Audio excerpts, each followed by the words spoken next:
Salut! On se retrouve aujourd'hui pour une vidéo un peu différente, enfin sur un thème un peu différent. Dans ma dernière vidéo où je vous présentais ma morning routine, pour celles et ceux qui l'ont vu, vous avez pu voir que je fonctionnais avec une to-do et je vous ai demandé si ça pourrait vous intéresser que je vous explique un petit peu comment moi je m'organise pour travailler de chez moi. Et il y en a pas mal d'entre vous qui m'ont demandé que je développe justement ce sujet-là. Du coup, c'est pourquoi je vous fais une vidéo aujourd'hui. Donc je vais vous présenter mes petits tips et ce que je fais pour moi m'organiser au quotidien, qui me font gagner du temps et gagner en productivité. Ça fait maintenant un peu plus d'1 an que je travaille de chez moi. Donc ce sont des petites choses que j'ai mis en place un peu au fur et à mesure. Alors je sais que le télétravail convient pas à tout le monde et qu'en cette période un peu particulière, beaucoup sont contraints de travailler de chez eux. Donc j'espère que ces petites idées vous aideront et vous motiveront à mieux vous organiser, que ouais, vous découvrirez des petits tips, des choses toutes bêtes. J'ai rien inventé, c'est vraiment des choses qui peuvent paraître soit hyper scolaires, soit un peu évidentes. C'est des choses que je faisais aussi lorsque je ne travaillais pas de chez moi. À vous de trouver ce qui vous convient. Vous me direz si ce sont des choses qui vous aident, qui vous font un peu gagner du temps, qui vous soulagent aussi. Donc je vais vous partager 6 choses aujourd'hui et puis peut-être que dans une prochaine vidéo, je parlerai un petit peu plus d'organisation au global. Là, je vais vous dire ce que je fais au quotidien, les petits gestes et les petites choses que je fais chaque jour pour essayer de gagner du temps et d'être plus organisée. Et je voulais vous dire aussi que pour ma part, plus je vais être organisée, je vais me sentir organisée, moins je vais être stressée et plus je vais être productive. Donc c'est pas forcément le cas pour tout le monde. Je sais que tout le monde n'est pas adepte des to-do list. Voilà, moi je fonctionne comme ça, donc je ne vais pas vous faire culpabiliser ou à l'inverse que vous disiez que les trucs que je fais sont inutiles. Je ne prône absolument pas le fait d'avoir une organisation parfaite et d'être parfaitement organisée au quotidien, pas du tout. Je vous partage vraiment ce que je fais, sachant que je continue d'essayer de m'améliorer au quotidien et d'être de mieux en mieux organisée. Et aussi petit disclaimer avant de vous donner mes 6 astuces, juste pour vous dire que moi aussi il y a des jours où j'ai la flemme, moi aussi il y a des jours où rien ne va, des jours sans, où je suis mal organisée, où j'ai envie de rien, où je suis beaucoup moins productive. C'est pas parce que je vous partage des astuces pour être mieux organisée que c'est toujours comme ça et c'est toujours parfait, pas du tout. Je suis humaine, je suis quelqu'un de normal comme vous. Donc tous ces petits tips ne sont pas tous les jours mis en pratique. Et parfois ça saute parce que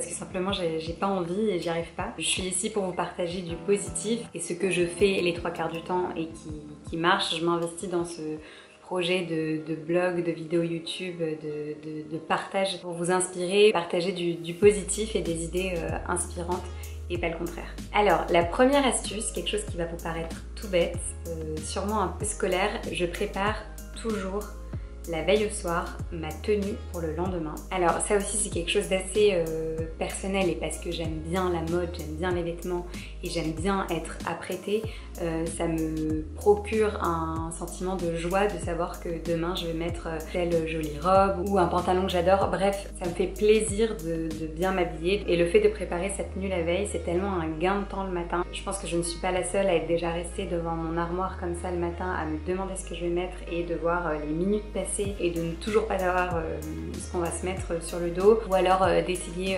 4 tenues différentes parce que on ne sait pas ce qui va avec quoi, que le truc qu'on avait prévu n'est pas propre, etc. Enfin, c'est tellement une perte de temps le matin et on a tellement autre chose à penser. Et souvent le matin aussi, on met beaucoup plus de temps parce que on n'a pas les idées claires, qu'on n'est pas trop réveillé, etc. Qu'on est stressé par le temps justement, alors que la veille au soir, vous décidez finalement plus rapidement parce que vous êtes posé, vous pouvez vérifier rapidement la météo du lendemain pour avoir une tenue adaptée évidemment et en fonction de votre programme aussi de la journée. Et c'est aussi une charge mentale en moins le matin. Autre chose aussi, vous êtes nombreuses souvent à me dire « Ah, t'as la motivation de t'habiller en bossant de chez toi ou pendant le confinement ».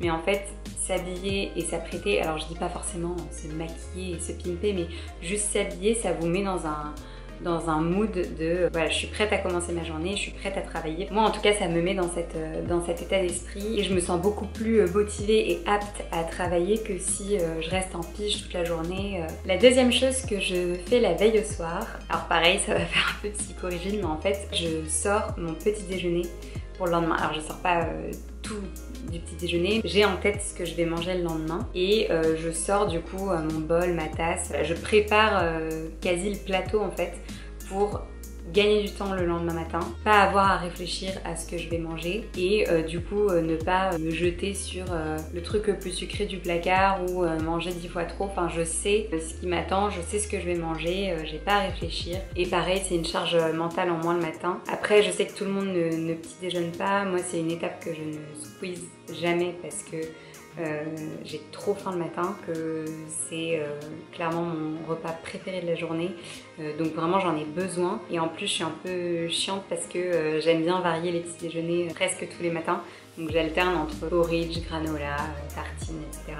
Il y a une vidéo d'une journée dans mon assiette si vous voulez aller voir. Je trouve que le petit déjeuner est une étape importante pour bien démarrer la journée et être pleine d'énergie, pas commencer à bosser le ventre vide. Donc au moins je ne peux pas louper cette étape. La troisième astuce, c'est la dernière chose que je veux vous partager, que je prépare la veille. Avant de boucler ma journée de boulot et de fermer mon ordinateur. Bon, parfois je le fais plus tard après le dîner, mais j'essaye toujours de me coucher avec ma to-do du lendemain qui est prête. Et donc ça, je pourrais vous en reparler plus globalement quand je ferai une vidéo sur comment je m'organise sur la semaine. Mais en gros, le dimanche, je fais une to-do list sur tout ce que j'ai à faire de perso et de pro dans la semaine. Donc je liste vraiment tout ce que j'aimerais avoir accompli en fin de semaine prochaine. Mes rendez-vous pro, mes rendez-vous perso. Ça peut être vraiment si je veux prendre le temps de me faire les ongles dans la semaine, si j'ai une valise à faire, des courses à faire ou les vidéos que je veux tourner, les articles, les projets en cours, les mails, etc., etc. Donc je vais tout lister et ensuite, chaque soir, je vais me faire ma to-do avec mes objectifs perso et mes objectifs pro. Donc j'essaye de ne pas voir trop grand, ça c'est encore un peu ma difficulté aujourd'hui, et de ne pas me mettre trop d'objectifs et de tâches à réaliser pour le lendemain, mais au moins je me couche, je sais ce que j'ai à faire le lendemain. On se réveille, on est motivé, on sait sur quoi on va bosser, on sait ce qu'on a de prévu dans la journée et je trouve ça tellement satisfaisant et c'est aussi vraiment déstressant parce qu'on se rend compte que ça va aller, oui la liste est longue mais on va pouvoir les caser dans sa journée parce qu'on s'est organisé et qu'on a priorisé ses tâches. Ce qu'on n'a pas mis pour la journée de demain, c'est que ce sera pour la journée d'après-demain. Enfin moi ça me permet vraiment d'avoir les idées claires et de me sentir organisée et soulagée. Ensuite la quatrième astuce, c'est une méthode de travail que j'utilise depuis des années. En fait c'est drôle parce que déjà quand j'étais petite je le faisais alors que je ne savais même pas que c'était une méthode de travail qui existait réellement. J'ai appris ça il y a peu de temps en fait. Donc j'ai toujours en fait utilisé cette méthode qui est la méthode du time blocking.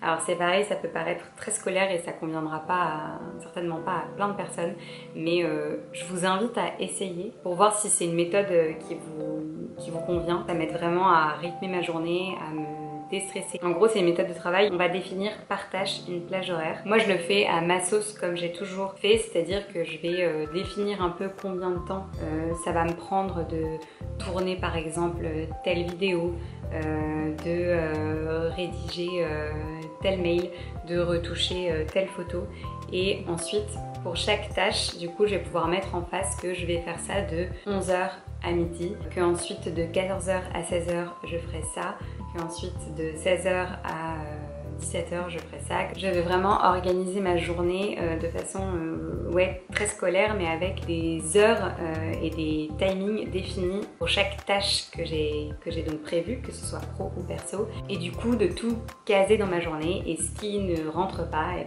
tant pis c'est décalé au lendemain. Ça vous permet aussi de vous limiter un petit peu, c'est-à-dire que vous aurez prévu 2 heures pour tel projet, finalement au bout de 2 heures vous êtes toujours dedans et vous n'avez pas terminé. Soit c'est vraiment une priorité et du coup vous allez continuer à travailler dessus et puis l'autre mission vous la décalerez. Mais voilà, ça permet de ne pas se faire bouffer par le temps et d'arriver à la fin de sa journée et de se rendre compte qu'il reste encore 3 choses vraiment urgentes à faire. Donc on bloque du temps par mission et je sais que dans cette méthode beaucoup utilisent un timer, enfin mettent une alarme sur leur téléphone. Moi, j'aime pas du tout faire ça, je sais que ça me stresserait plus qu'autre chose, donc je préfère, voilà, je check l'heure au fur et à mesure, je suis pas à 5 ou 10 minutes près, je déborde un petit peu en général, mais voilà, au moins je sais comment j'avance dans ma journée. Donc moi, je vous conseille vraiment de tester cette méthode, de vous dire que de telle heure à telle heure, vous avez prévu de vous concentrer et de travailler sur ça, que de telle heure à telle heure, vous avez tel rendez-vous et ça va vous prendre tant de temps de vous déplacer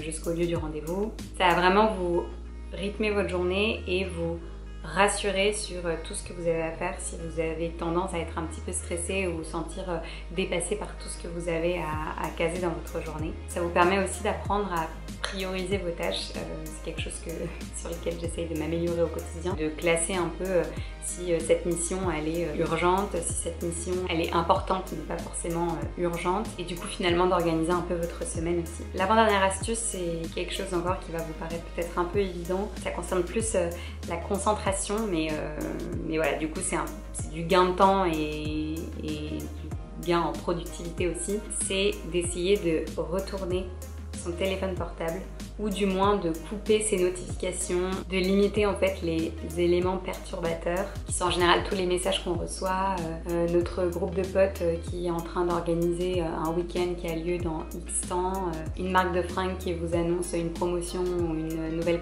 collection qui vient de sortir. En fait, toutes ces petites notifs qui vont attirer notre regard et faire qu'on va se déconcentrer et arrêter ce qu'on était en train de faire. Je vous dis pas de couper votre téléphone parce que je sais que beaucoup ont besoin de rester joignables, notamment si vous avez des enfants qui sont à l'école ou à la crèche ou quoi, vous pouvez peut-être pas vous permettre de ne pas être joignable, mais essayez de limiter du coup le dérangement en coupant au moins les notifications par exemple. C'est vraiment difficile à mettre en place, je me force chaque jour à le faire et parfois j'y arrive pas, parce qu'au final c'est tellement satisfaisant d'accomplir une tâche, de réaliser ses objectifs en temps et en heure sans avoir été dérangé, sans avoir été déconcentré.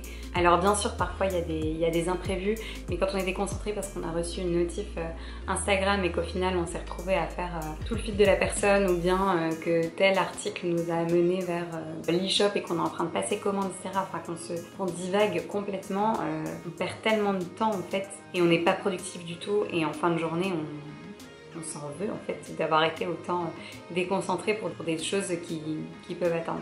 Et ma dernière astuce, alors ça c'est plus quelque chose que je vous conseille d'essayer, je fais ça depuis pas mal d'années maintenant, vous avez dû le voir dans ma morning routine, je fais mon sport le matin au réveil, avant mon petit déjeuner, avant de me préparer pour ma journée, avant de commencer ma journée, je fais ma séance de sport.